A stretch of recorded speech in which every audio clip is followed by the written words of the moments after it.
अथ वाजसनेयब्राह्मणानां शान्तिसूक्तपाठः। हरिः ॐ। रक्षोहणं बलगहनं वैष्णवीमिदमहन्तं बलगमुत्किरामिजं मे निष्ट्योजममात्यो निचखाने दमहन्तं बलगमुत्किरामिजं मे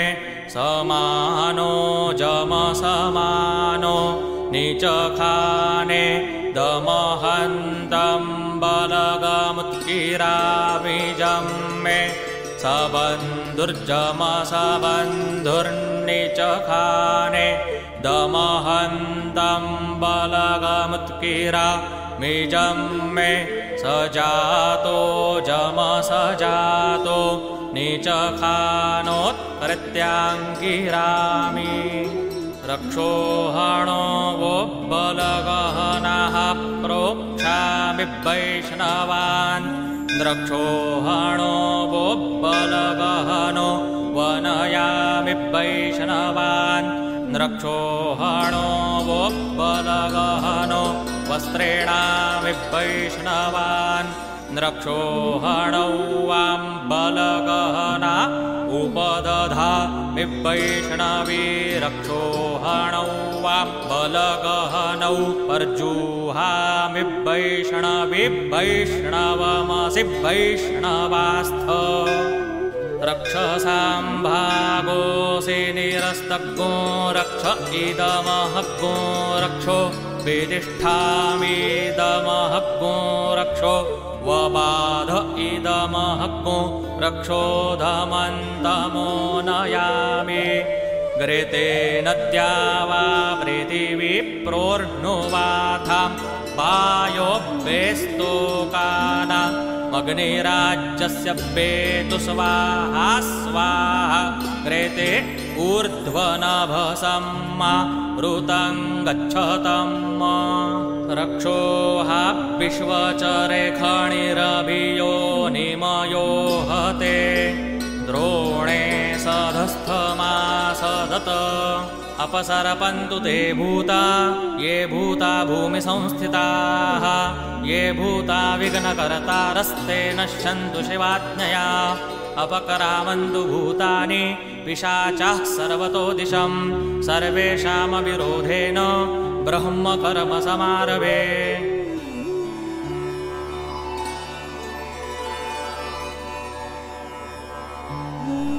ॐ गणानान्त्वा गणपतिं हवामहे प्रियाणान्त्वा प्रियपतिं हवामहे निधीनान्त्वा निधिपतिं हवामहे वसो मम आहमजा निगर्भधमात्वमजा श्रीगर्भधम् श्रीश्च ते लक्ष्मीश्च पत्न्यावहोरात्रे पार्श्वे नक्षत्राणि रूपमश्विनौ व्यात्तम्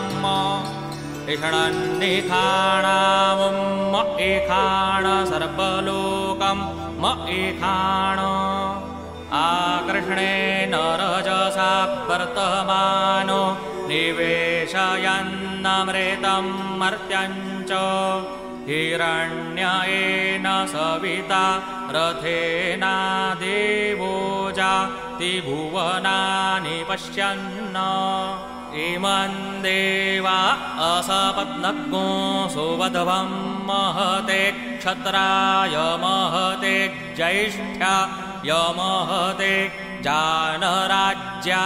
इन्द्रसेन्द्रियाय इमम मुख्यपुत्रममुख्यै पुत्रमस्यै विष एकवोमि राजा सोमोऽस्माकं ब्राह्मणानाग्निराजा अग्निर्मूर्धादिवाहकपुत्पतिः पृथिव्या अयम् अपाग्निरेताग्निषिजिन्वति उद्बुद्ध्य सवाग्ने प्रतिजागृहीत्वमिष्टापूर्ते सग्गो श्रेजेथामयञ्च अस्मिन्सधस्ते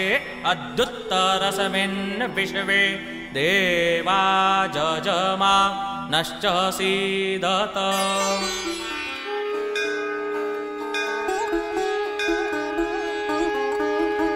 बृहस्पते अतीयदरजो अरेहाद्युपद्विभातिक्रतुमज्जनेखो जद्दीदयच्छवसरेत प्रजा ततदसमासु द्रवीणान् धेहि चित्रम् अन्नात् परिसृतो रसं ब्रह्मणाभ्यपि वक्षतरं पयाः सोमं प्रजापतिः रेतेन सत्यमिन्द्रियं विपानग्नो शुक्रमन्धस इन्द्रस्येन्द्रियमिदं पयोमृतं मधु शन्नो देवीरभिष्टय आपो भवन्तु पीतये संजोरविस्रवन्तु नः कयानश्चितर आभुवदूती सदा वृधाः सखा कया शचिष्ठया व्रेता केतुं कृण्वन्न केतवेपेशो मर्जा अपेशसे समुखद्भिरजायथाः त्र्यम्बकं जजामहे सुगन्धिं पुष्टिवर्धनम् उर्वारुकमिव बन्धनान् मृत्योर्मुक्षीयमामृतात्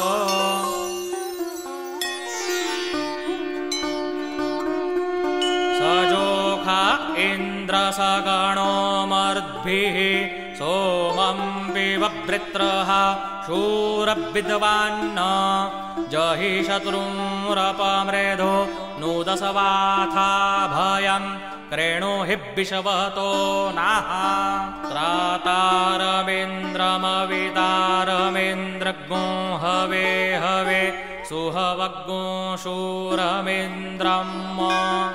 भयामि शकरं पुरहूतमिन्द्रग्वसवस्तिनो मघवाधात्विन्द्रः त्वन्नो अग्ने तव देवपायुभिर्मघो नो रक्षतन्वश्च वन्ध्यो त्रातातोकस्य तनये गवामस्य निमेखग्नो रक्षमाणस्तव व्रते जमायतवाङ्गिरिसवते पितरे मते स्वाहा स्वाहा घर्माय स्वाहा घर्माः पित्रे असुन्वन्तमयजमानमिच्छस्तेन सेत्यामन्विहितस्करस्य अन्यमस्मदिच्छसात इत्यानमो देवी निर्ऋते तुभ्यमस्तु ततवाजामि ब्रह्मणा बन्धमानस्तदाशास्ते जजमानो हविर्भिः अहेडमानो वरुणे हवोद्युरुषग्नु समान आयुः परमो हीः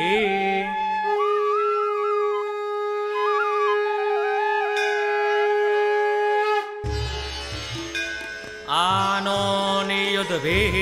शतिनीभिरध्वरग्नो सहस्रिणीभिरूपया हि यज्ञम् वायो अस्मिन् सवने मादयसवजूजं पातसवस्तिभिः सदा नः वयज्ञो सोमप्रते तव मनस्तनूखो बिभ्रताः प्रजावन्ताः सचेमहि तमीशानं जगतस्तस्थूखसपतिन्धियञ्जिन्वमवसे उमहे वयम् उखानो जथा वेदसा मसद्वृधे रक्षिता पायुरसो आयुरदब्धाः स्वस्तये असमे रुद्रामेहना पर्वतासोऽभृत्रहत्ये भरभूतौ सजोखाः जाहाशग्नो सते स्तुवते धायिपज्र इन्द्रज्येष्ठा असमाौ अवन्तु देवाः स्योना पृथिविनो भवान् ऋक्षरानिवेशने यच्छानाः शर्म सप्रथाः आनो भद्राः क्रतवो जन्तु विश्वतो दब्धासो अपरीतास उद्भिदाः देवानो यथा सदमिद्वृधे असन्नप्रायुवो रक्षितारो दिवे दिवे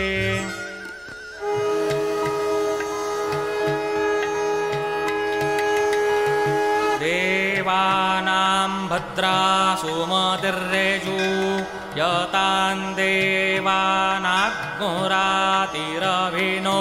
निवर्तताम् देवानाग्मो सख्यमुपसे दिमाभयन् देवा न आयुः प्रतिरन्तु जीवसे तान् पूर्वयानि विदाहुमहेभ्यं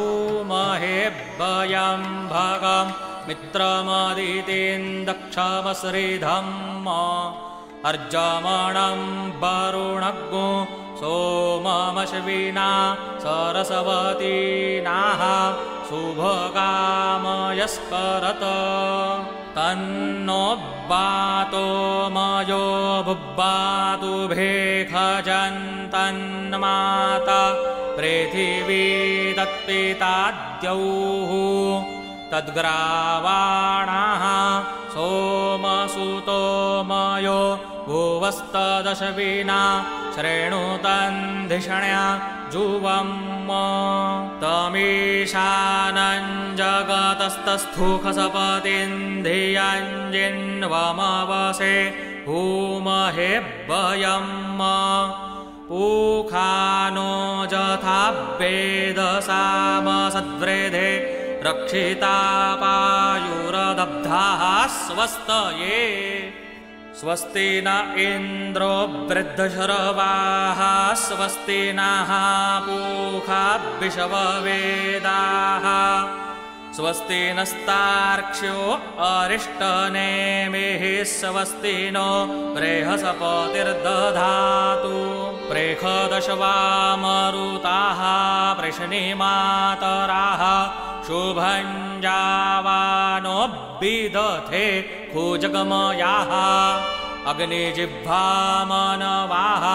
सूरचक्षसो विश्वेनो देवा अवसा गमन्निह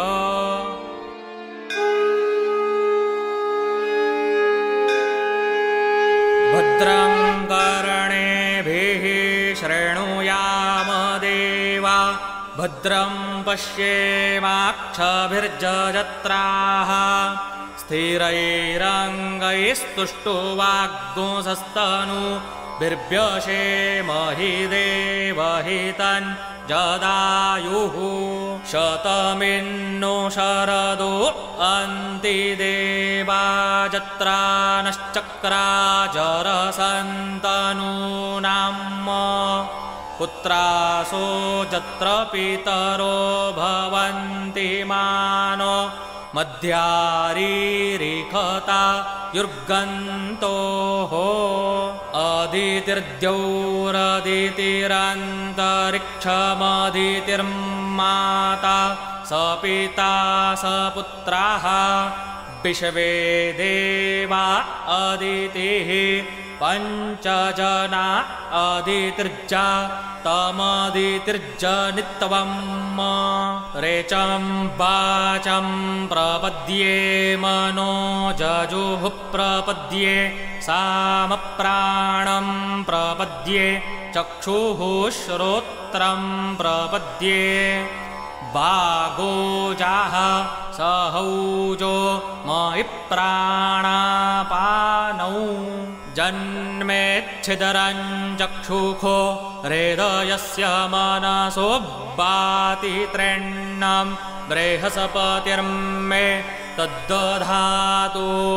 शन्नो भवतु भुवनस्य यस्पतिः भूर्भुवः स्वाहा तत्सवितुर्वरेण्यं भर्गो देवस्य धीमहि धियो यो नः प्रचोदयात्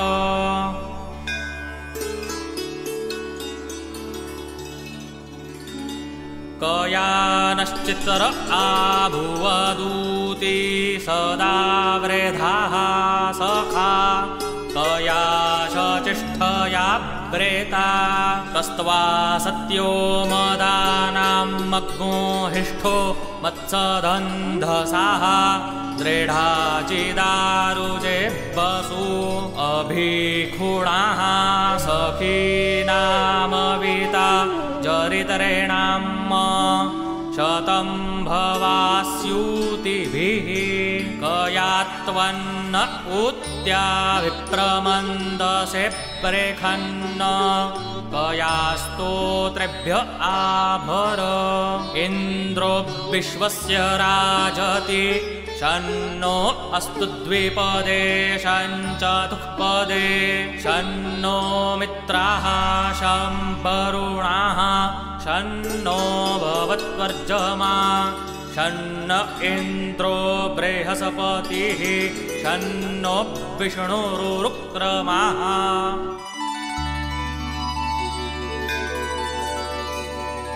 शन्नो वाताः पवताग्ं शन्नस्तपतु सूर्याः शन्नाः कनिक्रदद्देवाः पर्जन्यो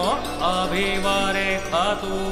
अहानिशं भवन्तु नः शग्नो रात्रिः प्रतिधीयताम्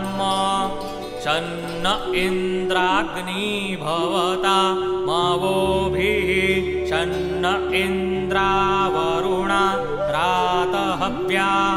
शन्न इन्द्रापूखणा वाजसा तौषमिन्द्रा सोमा सुविता यशञ्जोः शन्नो देवीरभिष्टय आपो भवन्तु पीतये शञ्जोरभिस्रवन्तु नः स्योना पृथिविनो भवानृक्षरा निवेशनी यच्छानः शर्म सप्रथाः आपो हिष्ठामयो भुवस्तान ऊर्जे दधातन महेरणाय चक्षसे जो वाह शिवतमोरसस्तस्य भाजयते हनः उशतीरिव मातरः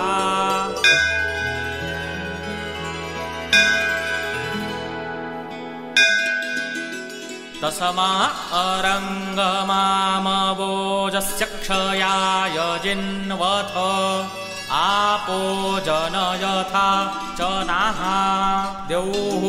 शान्तिरन्तरिक्षगो शान्तिः पृथिवी शान्तिरापः शान्तिरोषधयः शान्तिः वनस्पतयः शान्तिर्विश्वे देवाः शान्तिर्ब्रह्म शान्तिः सर्वज्ञो शान्तिः शान्तिरेव शान्तिः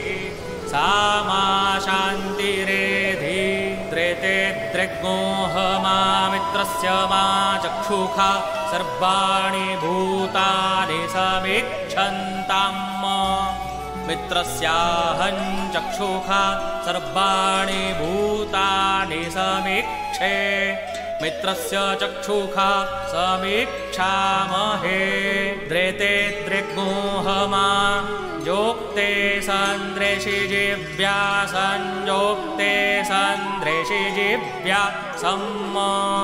नमस्ते हरसे शोचिखे नमस्ते अस्त्वर्चिखे अन्यांस्ते अस्मत्तपन्तु हेतयाः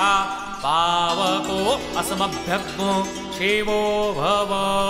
नमस्ते अस्तु विद्युते नमस्ते स्तन इत्नवे नमस्ते भगवन्नस्तु जताः स्वाहा समीहसे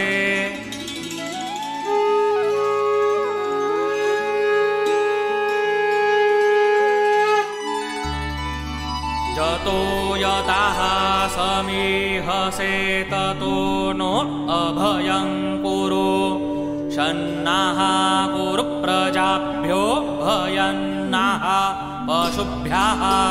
सुमित्रियान आप ओखधयाः सन्तु दुर्मित्रियास्तस्मै सन्तु जोस्समान् द्वेष्टिजञ्च भयन् द्विक्माः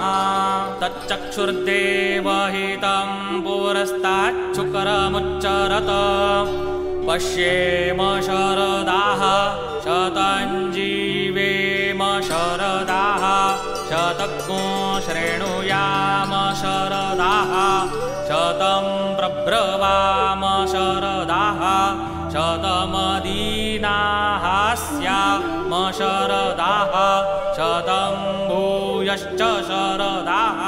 शतात अभिधा असि भुवनमसि जन्तासि धर्ता सत्वमग्निं वैश्वानरग्नो सप्रथसं गच्छ स्वाहा क्रेताः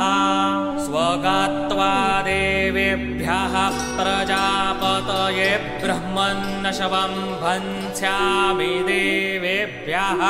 प्रजापतये तेन राध्यासम् तं बधान देवेभ्यः प्रजापतये तेन राज्ञुहि प्रजापतये त्वा जुष्टं प्रोक्षामीन्द्राग्निभ्यां त्वा जुष्टं प्रोक्षामि वायवे त्वा जुष्टं प्रोक्षामि विश्वेभ्यस्त्वा देवेभ्यो जुष्टं प्रोक्षामि सर्वेभ्यस्त्वा देवेभ्यो जुष्टं प्रोक्षामि जो अर्पन्तं जिघाग्नो सतितमभ्यमीति वरुणाः परो मर्ताः पराः श्वा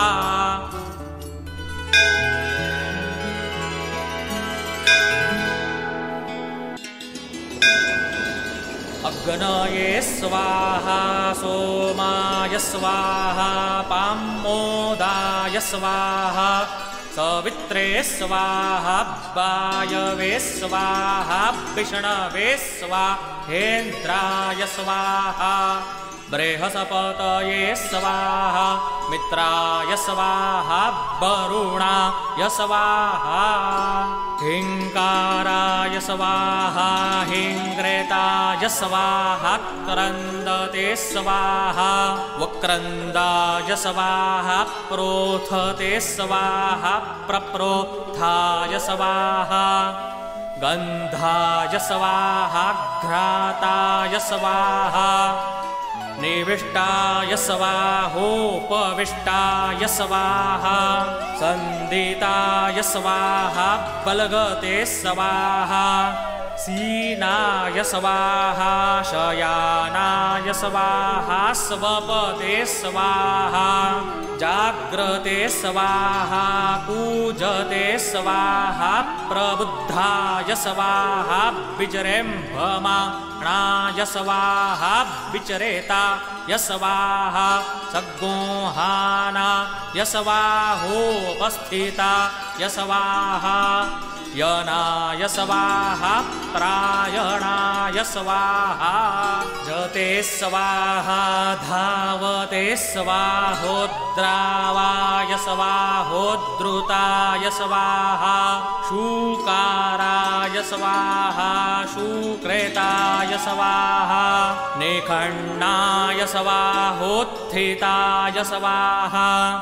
जवाय स्वाहा बलाय स्वाहा विवर्तमानाय स्वाहा विवृत्ताय स्वाहा विधुन्वानाय यस्वाहा विधूताय स्वाहा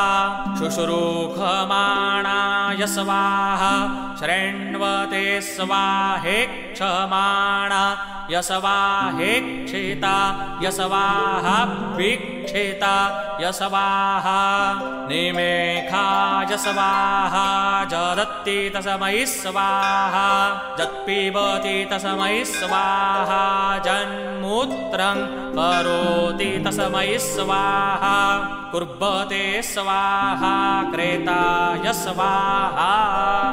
आशुः शेषानो बृहभो न भीमो घना घनः क्षोभणश्च रेखणि नाम संक्रन्दनो निमिख एकवीराः शतज्ञो सेना अजयत्सा कमिन्द्रः संक्रन्दनेन निमिखेण जिष्णुना दुत्कारेण दुश्चवनेन धृष्णुना तदिन्द्रेण जयत तत्सहध्वञ्जुधो नर इखुहस्तेन वृषणा स इखुहस्तैः सनिखङ्गिभिर्वशी सग्गुसरष्टा सयुध इन्द्रो गणेन सग्गुसरेष्टजित्सोमपावा उशर्द्युग्रधन्वा प्रतिहिता भीरस्ता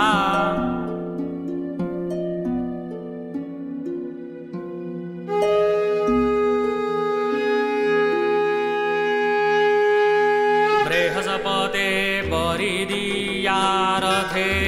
रक्षोः मित्राम् अपबाधमानाः प्रभञ्जन्सेनाः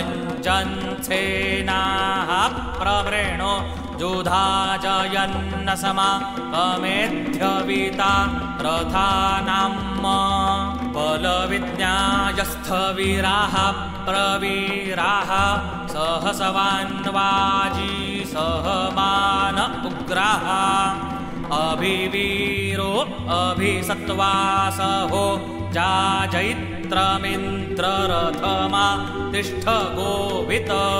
गोत्रभेदं गोविदं वज्रबाहुञ्जयन्तमजमप्रमृणन् तमोजसा इमग्गो सजाता अनुवीरयध्वमिन्द्रज्ञो सखायो अनुसग्गो प्रभध्वम् अभिगोत्राणि सहसा गाहमानोदयो वीराः शतमन्युरिन्द्राः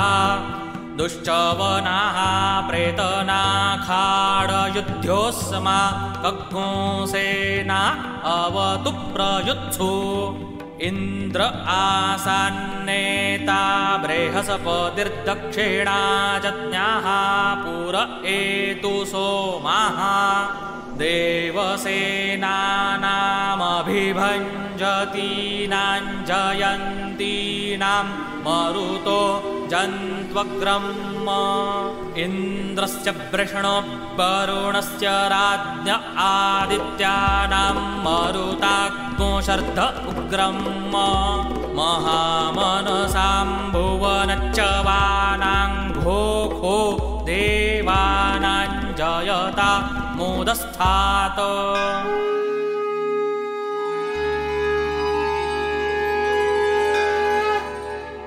उद्धरेखयमघवन्नायुधान्युत्सत्त्वनां मामकानां मनात्मसि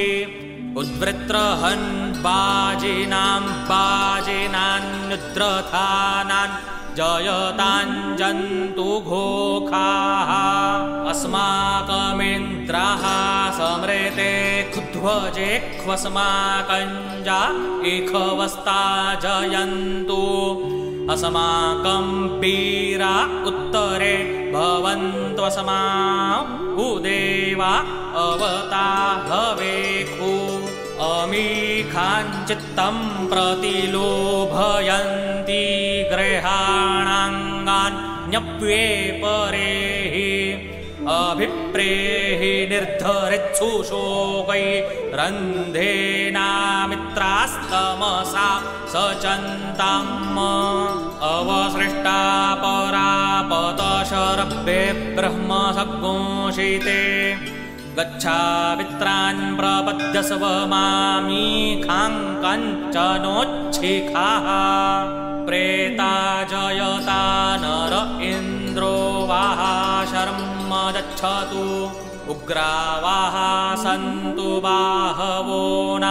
दृख्या यथा सथ असौजासेनामरुताः परेखामभ्यैति न ओजसा स्पर्धमाना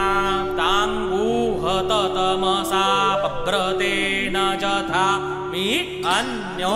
अन्यन्न जानन्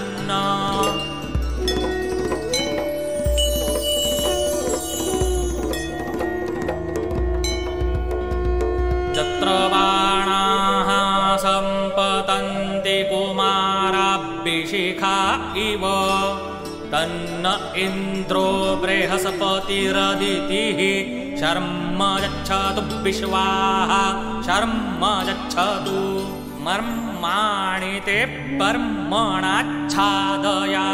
सोमस्त्वा राजा मृतेनानुवस्ताम् पुरोर्परीयो वरुणस्ते कृणोतु जयन्तन्त्वा नु देवा मदन्तु नमोऽस्तु सर्पेभ्यो जे के च पृथिवीमनो जे अन्तरिक्षे जे दिवि तेभ्यः सर्पेभ्यो नमः जा इखवो जातु धानानां जेवा वनस्पतिं रनु जेवावटे खुशेरते तेभ्यः सर्पेभ्यो नमः जेवामीरोचने दिवो जेवा सूर्यस्य रश्मिखो जेखामप्सु सदस्कृतन्तेभ्यः सर्पेभ्यो नमः जद्देवा देवहेडनन्देवा सश्चक्रेमाभयम् अग्निर्मा तस्मादेन सोऽविश्वान्मुञ्चत्वग्गो हसाः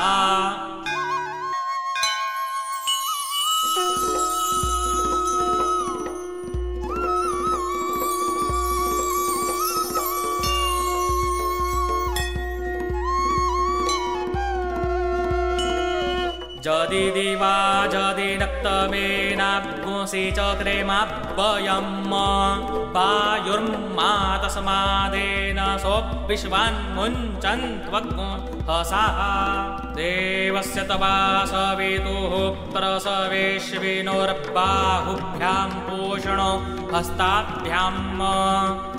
सरस्वत्यै वाचो जन्तुर्जन्त्रिये दधामि बृहस्पतेष्ट्वा साम्राज्येनाभिकिञ्चाम्यसौ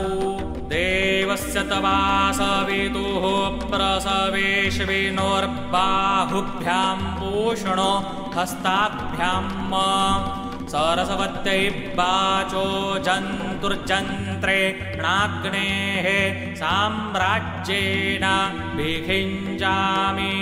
देवस्य तवा सवितुः प्रसवेश्विनोर्बाहुभ्यां पूषणो हस्ताभ्याम् अश्विनोर्भैखज्जेन तेजसे ब्रह्मवर्चसाय विखिञ्चामि सरस्वत्यै भैखज्जेन वीर्या यान्नाद्याय विखिञ्चामीन्द्रस्येन्द्रिये णबलाय श्रियै जशसे विखिञ्चामि अग्निर्देवता वातो देवता सूर्यो देवता चन्द्रमा देवता वसवो देवता रुद्रा देवता दित्या देवता मरुतो देवता विश्वे देवा देवता बृहस्पतिर्देवतेन्द्रो देवता वरुणो देवता दीर्घायुस्त ओखधे खनिता जसमये चत्वा खनाम्यहम् अथोत्तवान् दीर्घायुर्भवति